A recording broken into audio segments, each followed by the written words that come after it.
Day 11 में हमने सिर्फ बहुत सारे क्वेश्चंस करे थे, तो उस दिन ज्यादा कुछ नहीं पढ़ा था, लेकिन एक टॉपिक छोटा सा हमने देखा था कि इंडिपेंडेंस क्या होती है।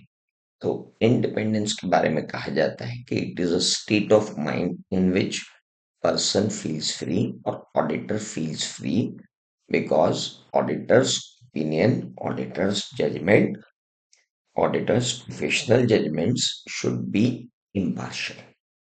To have that impartial opinion, auditor should be independent. ये हमने देखा था।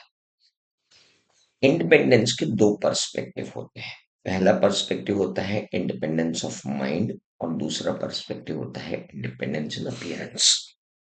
Independence of mind matlab whenever you are forming and expressing your opinion, you should not be affected by any influence.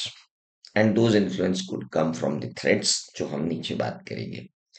चूंकि ऑडिटर को पूरे तरह से प्रोफेशनल स्केप्टिसिज्म फॉलो करना होता है, तो उस प्रोफेशनल स्केप्टिसिज्म से ही ऑब्जेक्टिविटी आएगी, और प्रोफेशनल स्केप्टिसिज्म तभी आ पाएगा जब आपका माइंड इंडिपेंडेंट हो।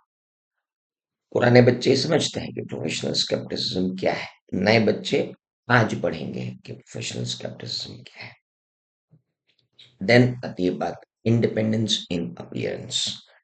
बहुत क्लियर सी बात है कि खाली इंडिपेंडेंट होना इंपॉर्टेंट नहीं है, इंडिपेंडेंट दिखना भी इंपॉर्टेंट है।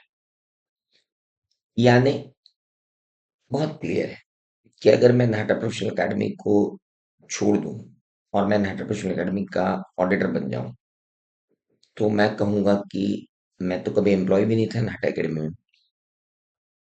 दो मेरा फाइनेंशियल इंटरेस्ट था, और 30 साल तक मेरा सिग्निफिकेंट फाइनेंशियल इंटरेस्ट था, लेकिन मैं अब नहीं हूं। तो अब मैं इंडिपेंडेंट हूं, तो अब मैं इनका ऑडिट करूंगा।